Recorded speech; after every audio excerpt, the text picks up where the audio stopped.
Again, si Matthew, again, writers of scriptures, when they wrote something, it was divinely inspired. So every word and comma and punctuation o gibutang diha, intention na ni Lord, ni God the Father nga ibutang. Are you following? Okay? So every word is very important. Are you getting this? Okay, so the Lord could have selected better, cleaner, holier, and 100% Jewish women to be in the bloodline of Jesus. Why didn't He choose better women? Anong better man? Because daghan sila kani mga babae nga medyo kini upat ka buok, si Tamar, si Rahab, si Ruth, o si Bathsheba. Daghan kani sila mga apan.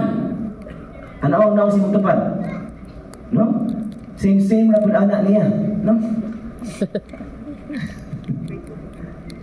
Out of all that sin na mentioned, not just the women but also the men, were very sinful. We will take note of that later on. Came the Savior, no? Nagtuo ang kadaghanan nga dapat lalimpyo jud kayo. Ang, di ba kanang nataw nga, kani siyang tawanan, buutan siya, limpyo sir ka na siya mga kaliwan. Anak din na, ano? Di ba, we sometimes judge people's characters or ilang magbuhat in the future by their kaliwat. Amen? Kana din mag, uy, nag-asa ka, ay, kaliwat po sa mga kuwan, kaliwang. Di ba kanang medyo, ay, kailan niya anak? Anak din, no? Kanang mga, hinang din na, kailan niya anak? Kana si kuwan, susilingan na mo, kung kini anak. Anak din, no? Tinuod mo sa siguro, pero again, nganong dapat ba kayo ato man yung i-file ang mga names sa mga families? Nganong, why are we so big about the goodness of people in the family? Why? Because sometimes, kung nindot ang imong linya diha, murag trustworthy po ng tawhana. Amen? Kung kanang tawhana nga, may kayong barog, pero ang iyang mga kaninanunuan kay grabe kay mga sitawagan na mga track record. Sometimes tao raman tawag liwat baka ni siya. Kaya di ba magliwat-liwat diyan na. Amen? So tanaw na to unsa ning mga apan sa kuano sa kaliwat ni Jesus, sa mga ninuno ni Jesus. There are 3 powerful messages. How many? 3. Number 1, God's family welcomes everyone because si Tamar, kana siya nga picture, si Tamar was the daughter-in-law of Judah. Di ba Judah was named? Wala man nakaanak ang anak ni Judah o si Tamar, kay daughter-in-law man niya si Tamar, meaning Tamar had to do something very, very vile.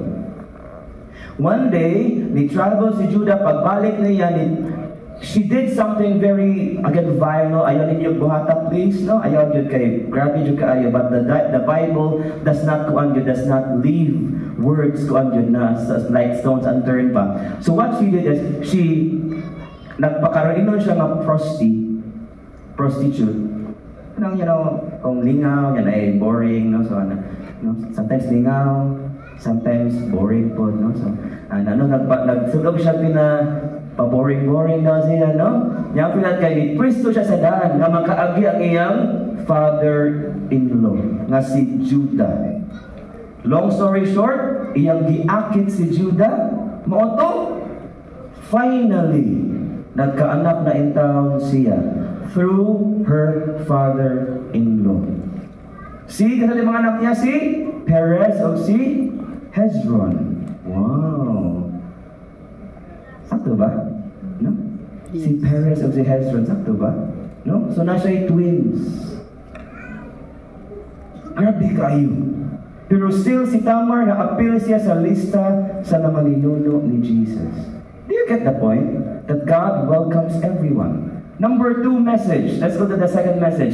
God can heal the messiest family. The families. If you think your family is so messy, grabe kayo maupas, wait till you listen to Bathsheba's story. You know the story of Bathsheba, right? Si Bathsheba kay hilig siya maligo. Sa ngayon walang daan. Maligo siya pero limpyo siya sa ganun siya. Bath, no?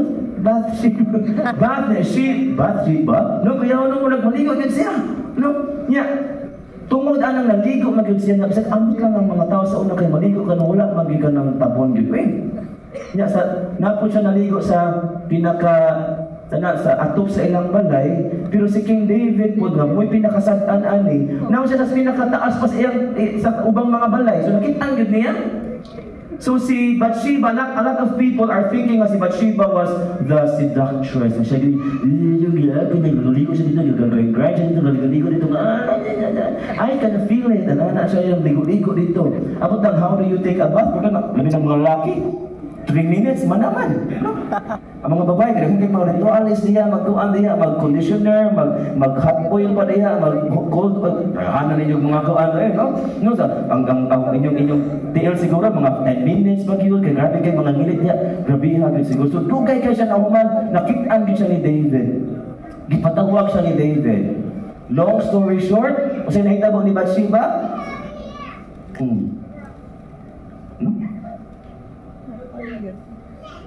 sama ng ano siya, ha?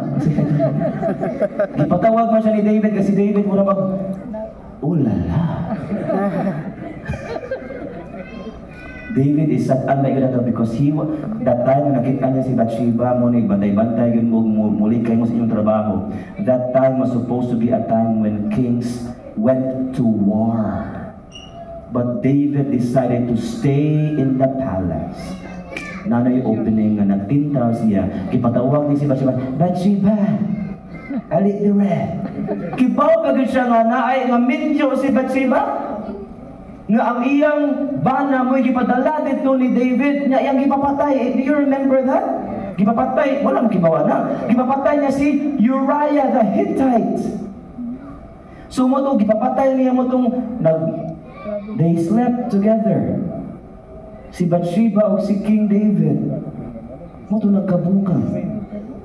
Nga kaya na mabdos naman siya. Muna itong story na pag mabdos, okay pa itong wala pa na mabdos. Pag mabdos, halo, saan man So si David, naka-adultery pa siya. Murder pag yun. Kay premeditated magito na, ala, kung masakpan ko, ani patay ko, ani muna. Hala, sige. Kay si Uriah the Hittite, he was not a Jew, okay? But he was so dedicated to his being a soldier nga siya nga sleep with your wife kay kaya ang mga general ko nakanda na mabdusta ipatong na kay para dili mainan na ako anak man. Are you following? So si Uriah did kay ayaw kay ako mga kauban dito nag-war sila niya ako magpakalami ko diri sa akong ang balay di ko pwede dapat magkuan ko mag-stage ko diri dito makidug sa akong wife. Grabe ka siya ka-dedicated ha? Soldier na ha? Pero ang king mo siya gibuhat. Are you following? So wala na may mabuhat si David, iyan lang siyang ipapatay si Uriah. Ipauna siya, nasa front line. Inig ato front line ni Uriah, nasa katumudagan na ang mga kontra na nasa pinakadubangan. Back out mo para may bilin siya dito, para papatay ginoon. Grabe kayo. So Bathsheba became one of the ladies na dili kayo nindot of reputation. Are you following? But God still made her a part of the list of the ancestors of Jesus. The third lesson is this: God can use anyone who says yes. Like Rahab. Rahab was a prostitute in the city of Jericho. Now, ang mga Israelites you can read this in Joshua, para mapildi nila ang Jericho, they needed to have spies. Kung saan pagpildi ang kay kusog makay na kanang ligon kayo na siya nga city ang Jericho sa una. So they needed spies inside. Ang mga spies from Israel went into the house of Rahab the prostitute. Naibawaan man, asa man ang mga Israelita nga nisud diha, iyang gitaguan. Wala ni kuan man ni hawa nito niya nilakaw na ato ka basta madakpan pa niyo maabsan to ninyo. Iya pag yana to iya na yung gitago sa roof sa iyang balay. So Rahab, even if she wasn't a Jew, she said yes to the invitation of God to help His people. So God chose Rahab. No? And then Rahab said yes. Ask the person beside you, are you willing to say yes? Are you willing to say yes? Grabe kayo mga ipangagian ng mga pamilya ni Lord. No? You cannot clean up your act on your own. You might see yourself as very dirty. Ya imong pamilya kay dirty man ka, dirty pud ako mga kaninunuan. Di ba uso man yun ng mga liwat-liwat, di ba? Like for example, na yung mga daghang mga lalaki, dili sila gusto magninyo. Nga naman bro, akong papa man bro kay left and right man bro, front and back pag yun. Kung sa left and right, front and back, mga extracurricular activities ba? No? Mahadlok sila nga, basig sila po niya. Kay maparehas ilang papa. Ako na yung i-advise na, you're not your father man. You can decide to stop the cycle. Amen? Inang tupad, you can decide to stop the cycle. You can decide to stop. So you need Christ's grace, and you need to dapat ka willing ka ma-part sa family ni Lord. Kay everyone is called to be a part of God's big family. Amen? Do you want to become a part of God's big family? Ya, dili man kaniya part sa iyang family nga blood family. Saan man na aron? Tanaw nang sing tumat kun aba nay makita ng Lord Jesus magkagnamon para parehan liwat-liwat. Na ba? No? Especially when si Jesus pagudingon pagud siya sa Matthew, maglipog taani siya nga, do not go among the Gentiles or enter any town of the Samaritans.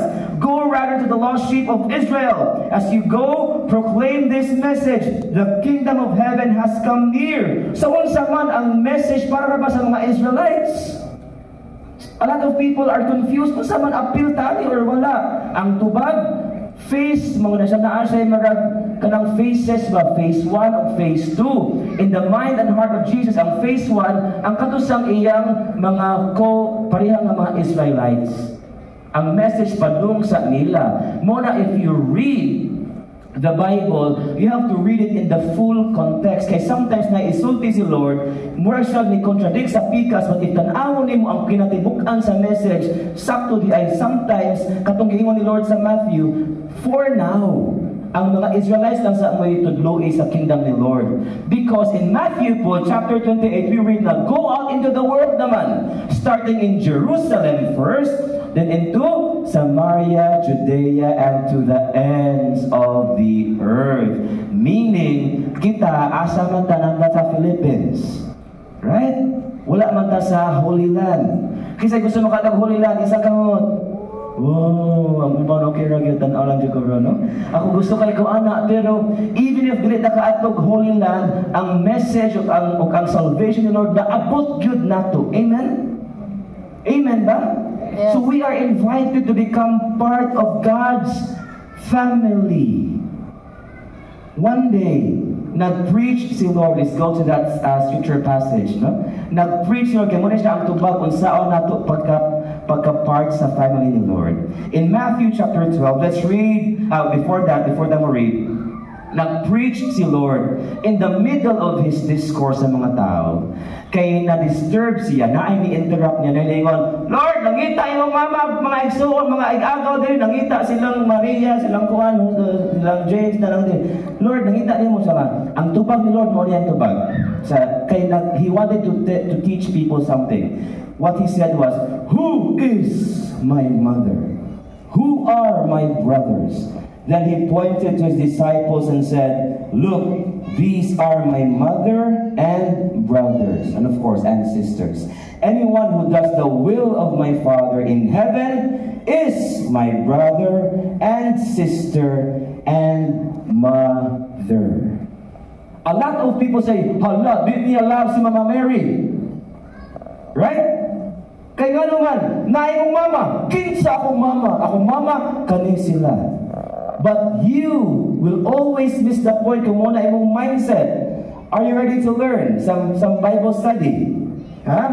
Wala to gi-insulto ni Lord iyang mama. Si Lord pa. Si Lord pa nga, the model son. What was he trying to say? Again, if you remember, the fifth lady mentioned in this genealogy was his mother Mary. And out of all the 5 ladies, only Mary was immaculate, meaning walay tatsa. O Mary, conceived without original sin, pray for us who have recourse to thee.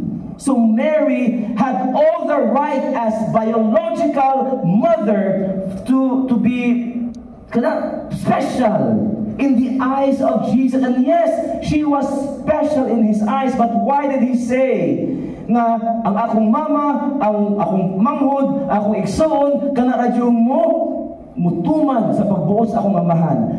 What was he trying to say? He was trying, do you wanna know? He was trying to say nga di ni siya padulanay sa luwag. Ang kingdom ni Lord, dili pasabot nga iya ng ig-aga, iya ng mama, kay sila na yung special. Dili. Para ma-special ka o para ma-part ka sa family ni Lord, ang imong buhaton dapat mo tuman.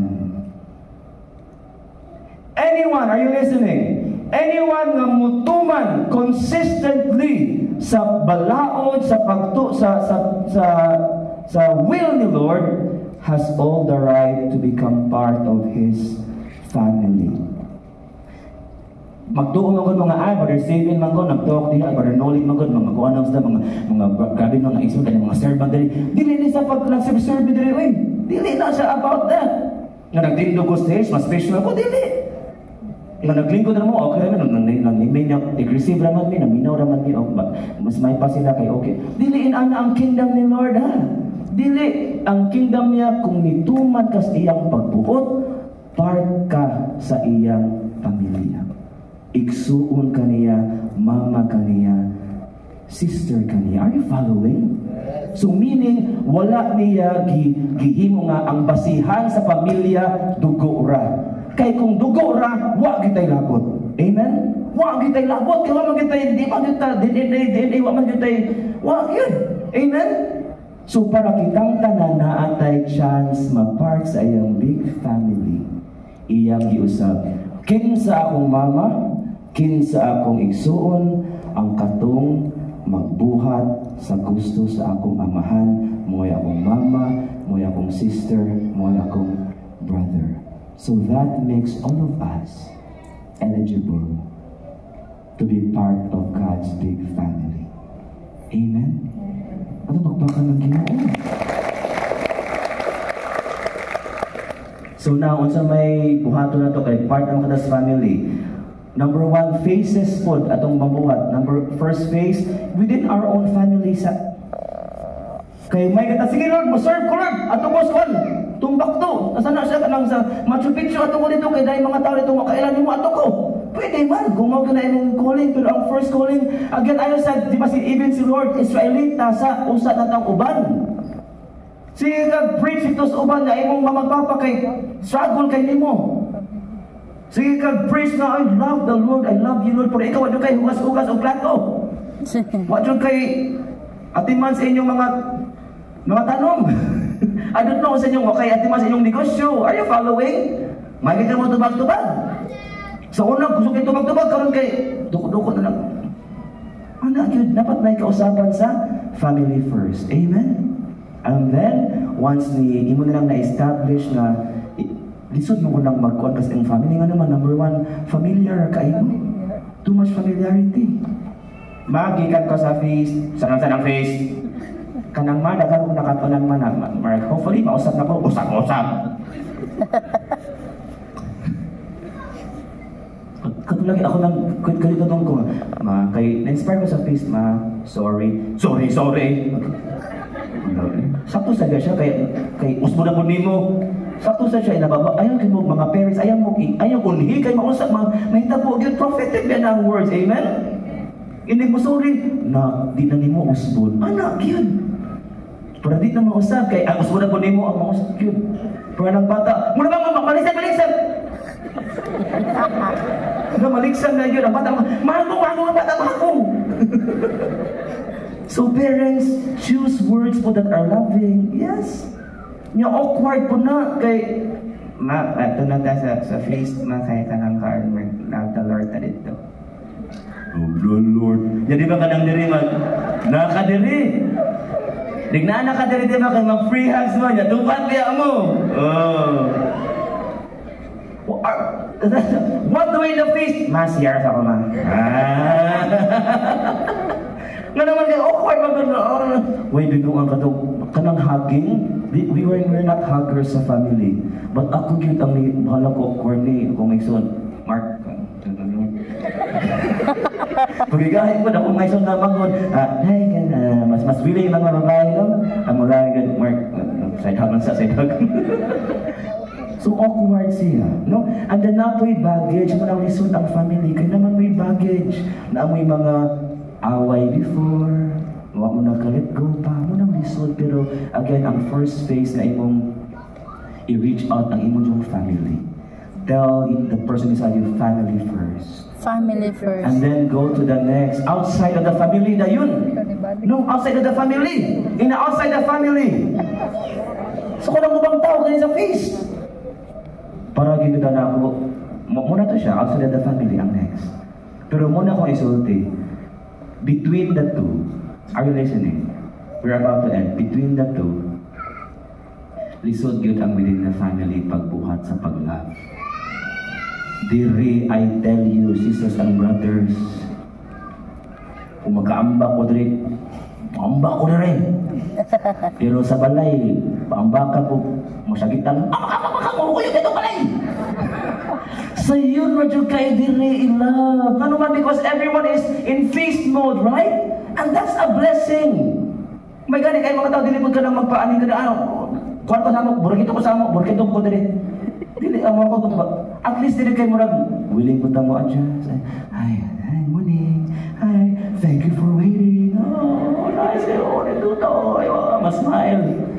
Lami kay diri i-appeal kay nga naman kay ninduta yung kaayo mura na ko ito kataglan siksiko board na lami mura tagbilaran man ang lami kaayo no ano or ka lang sa Jensen sayo na kayo i-love other people no kay di man mo makita pero may huwag mo nakiilas imong kinaiya huwag mo nakilag kung unsa ka sa balay muna ka na imong mamang papa. Swerte lang itong mga na-family nga, you come here as a family. Nadiri. Na sila po si bro, nasa ilang balay, ay sa kuan dito sa Zamboanga, na po sa mga family diri. Nadiri, mga agsuon, family mo. Swerte ka, yung praise. Bato pakpakan ng mga family diri. Sorry girls, happy na yun. Pero ang katong mga ayaw mo kabalaka kung may pasin na bro, ipapakan. May payo ng pamilya bro kay dili pa awkward. Makahagit sila bro. Maka-love you sila bro. Ay mo kabalaka. Ask me why? I was in that position before. It took my mother 13 years before she attended kay builder naman ko. Katong before mo tong 13 years kasi kung serve wag yun ano man ba na ko siya gi-blame nago siya makita mo na ko kung nabay kausaban or wag amen so katong mga nag-struggle pa maabot ra gyud ang time nya pressure lang kay kamo magud ilang gitan-aw gyud kung nabay na usab kung tinuod ba gyud ang kausaban lahi gihatag Ginoo ninyo amen wa gyud may lusot ana. Pwede sa paapilo na lang diri. Nya mo appeal sila dependent man on your change. Are you following? Huh? So mo na siya no. So are you willing to be part of God's big family na? Meaning, are you willing to follow God's will?